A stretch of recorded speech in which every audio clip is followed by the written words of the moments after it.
What's going on, guys? Welcome back to the channel. My name's Casey and this is my Jeep. And on this week's upload, I wanted to make a video for anybody who has not ever gone off-roading and you're kind of wondering what should you be doing to prepare and what kind of things should you be thinking about before you head out. And I'm hoping that by watching this video, I help out all the new wheelers and off-roaders that haven't gone out before, and you can find some useful information in this video. If you're already a seasoned off-roader, stay and watch the video.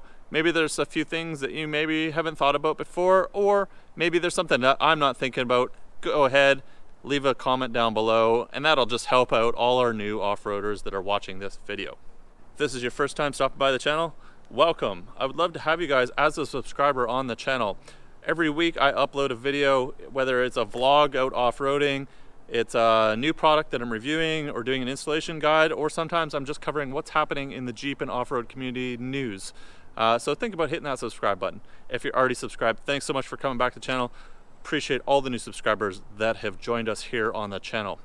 The first tip that I want to give to you guys is find some other people that are interested in wheeling. It may vary a little bit in your region, but I highly recommend checking out some of the other off-road communities in your area, whether it's a club or Facebook group or a forum or something.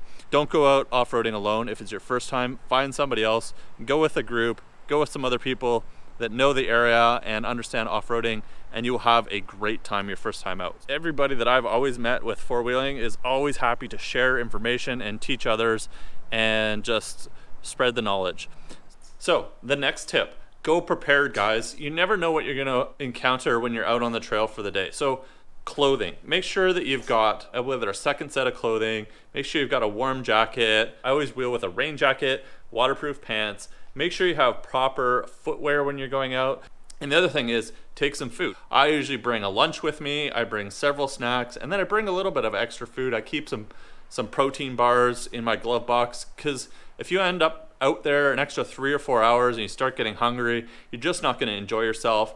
In addition to clothing and food, make sure you're heading out on your first off-roading trip with a full tank of fuel. You don't know how far away the trail is going to be. If you're going with another group, you want to make sure you're fueled up. I always like to fuel up at the last gas station before the trail, so I make sure I'm hitting the trail with as much fuel as possible. So the next thing that I want to talk about is, and you know, you may not even think about this is something pretty simple, but this is your spare tire. Guys, check your spare tire before you go. First of all, make sure it has air and it's ready to use. One of the most common breakdowns that you're going to encounter when you're out off-roading is a flat tire, and you want to have that spare tire ready to go, ready to use.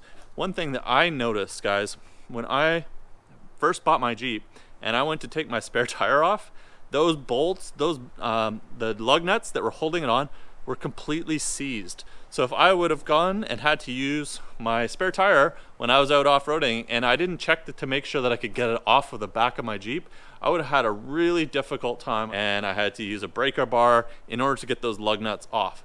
And you may have a hard time getting them off. Make sure you can get your spare tire off as well as it being aired up. Make sure that you can remove it. And that's going to lead me into my next piece of advice. Make sure that you have your jack in the Jeep. The factory jack that comes with your Jeep, or any vehicle for that matter, will do a pretty good job if you're not out into any crazy terrain.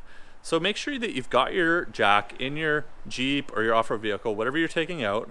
You don't need to have a fancy high lift or a bottle jack or any special off-road jack. In most circumstances, your factory jack will do just fine for changing a tire. All right, the next piece of advice I want to give you is know a little bit about your rig. Whether you've got a Jeep or whether you have some sort of other off-road vehicle, know how to use it.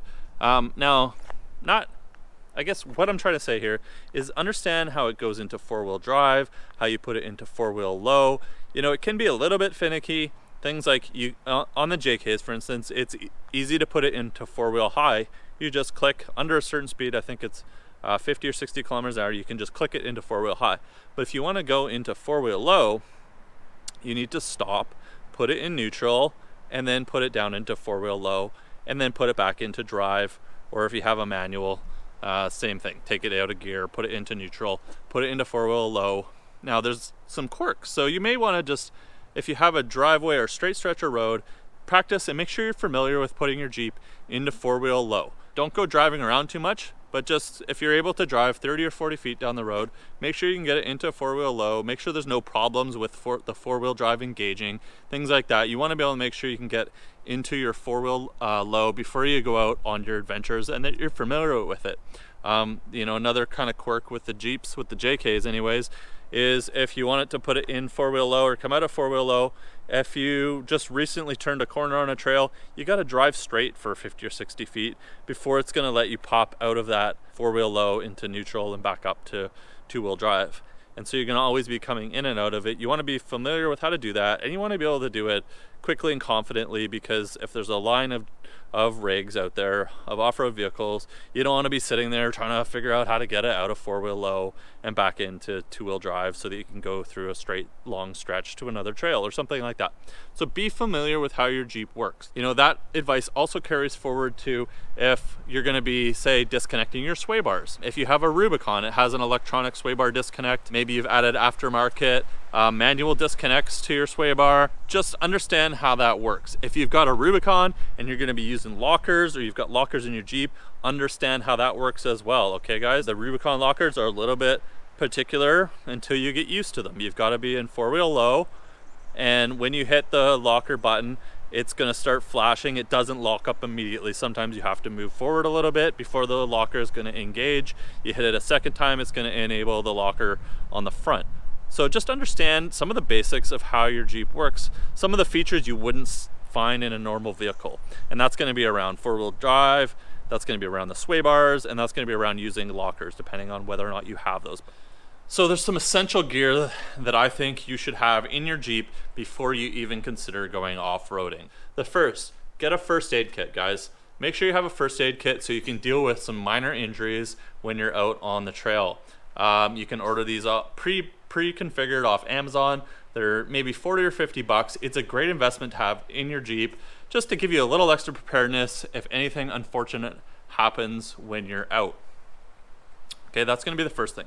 The second sort of safety thing I like to have are a couple emergency blankets. They're like those, they look like tin foil. Something happens and you stay a little bit warmer for a little bit longer. It's nice to have some emergency blankets in there. If you're not bringing rain gear, you can get emergency ponchos as well off of Amazon.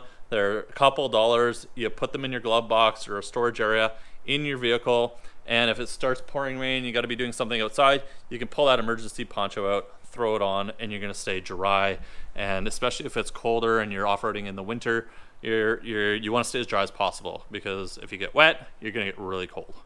Okay, a couple other things that I think you should really have in your Jeep before you go off-roading as well. Some shackles. Guys, go out and grab a couple shackles. Good ones will cost you a little bit of money. I suggest looking at some of the reputable brands. You want one that won't fail, is good quality, and has enough weight rating to use for your Jeep. It's really nice if you're going out off-roading and your Jeep gets stuck and somebody else is helping pull you out. It's really nice to have your shackles available so they don't have to go digging through all their gear, and if they're hooking you up to their winch or using a tow strap or something like that, which is the next thing. I really suggest getting a tow strap. If you haven't gone out and spent the money to buy a winch, at least bring a tow strap with you. That way you can help bring your own gear out and support your own recovery. If you get stuck and somebody needs to pull you out, you've now got your shackles, hook it up to your vehicle, and then you can hook it up to the vehicle that's going to be rescuing you and get you pulled out of that situation. Make sure that you have some attachment points to mount a winch or shackles to. Aftermarket bumpers or the factory bumpers on the Jeeps have tow hooks on the front, but the factory Jeep, the factory JK bumper doesn't have anything. So either you want to look at having an aftermarket bumper, or there's an attachment point that you can get that you put into your trailer hitch receiver, and it gives you a point to hook onto if you're doing a recovery. Front and rear recovery points are essential in your off-road vehicle. Do not go out unless you can be recovered from the front or the rear of your vehicle.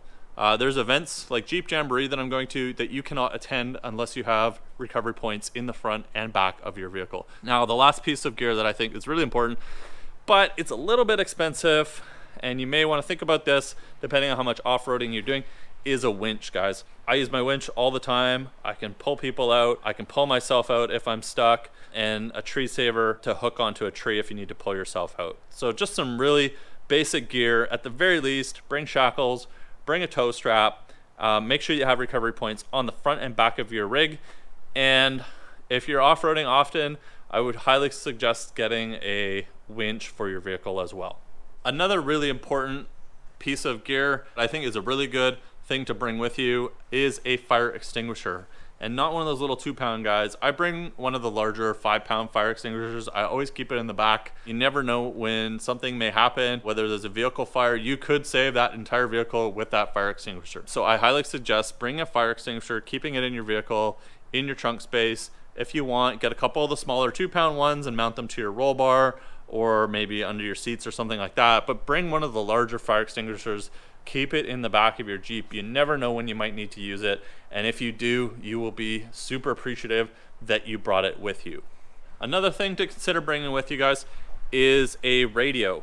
Find out what the people in your area are using for radios and go out and buy one. If it's a VHF radio, you can get the small handheld ones on Amazon for $40 or $50 if that's what people are using. Just keep in mind that ham radios are a regulated bandwidth, and you want to make sure that you understand exactly how they work and the regulations in your area. But I'm not going to get into that too much. But find out what people are using for communications, especially when you're new. It's really helpful to be able to talk to the vehicle in front of you and behind you. If you get separated a little bit, it's really nice to be able to radio and say, hey guys, I'm a little bit behind, things like that. Whether it's a CB radio or a VHF radio, it's gonna be, around $100, give or take, depending on what you buy. Maybe they're just using handheld GMRS or FRS radios. They don't have as much range, but at least you can have vehicle-to-vehicle communication if they're close enough to you. But I highly recommend something. I really don't like to wheel without a radio at all. And if anybody's coming with me, I really like to make sure they have a radio. I like to be able to talk to everybody in my group when I go out. So find out whoever you're going with, what they use, and take a look at some of the options available to you. And I highly recommend considering to get a radio of some sort so that you can communicate with the other vehicles in your party when you're out off-roading. So something else you may want to consider, and this will make your trip a lot more comfortable, is airing down your tires. There's several really good tire deflators out on the market, and if you do purchase one, understand how to use it and what tire pressure you're going to set your vehicle to. Now, if you're not running B-locks, I highly recommend staying above 15 PSI in your tires. That way you don't risk rolling one of your beads off of your rim when you're out there. Lower air pressure in your tire is going to do two things. One, it's going to make your ride a lot more comfortable.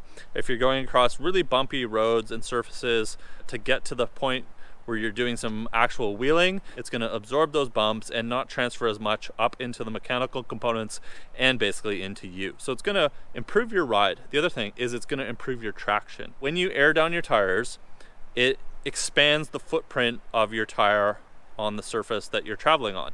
So if you're going over rocks or trees or whatever obstacles that you may be off-roading over, when you air down, you get a much larger footprint for your tire. Obviously, a bigger footprint equals more traction. That's going to allow you to get over obstacles better. It's going to require less gas or skinny pedal when you're going over things. It's just going to make your Jeep work for you a little bit better. Essentially, you want to be able to get over obstacles with as little speed and momentum as possible and use as much of your Jeep's capability as you can. Because if you have to start relying on the skinny pedal to get over things, you're just going to end up breaking more things. So if you're only going down to 15 PSI, it's probably not as critical that you air up immediately after you leave the trail, but you don't want to drive for too long with your tires aired down.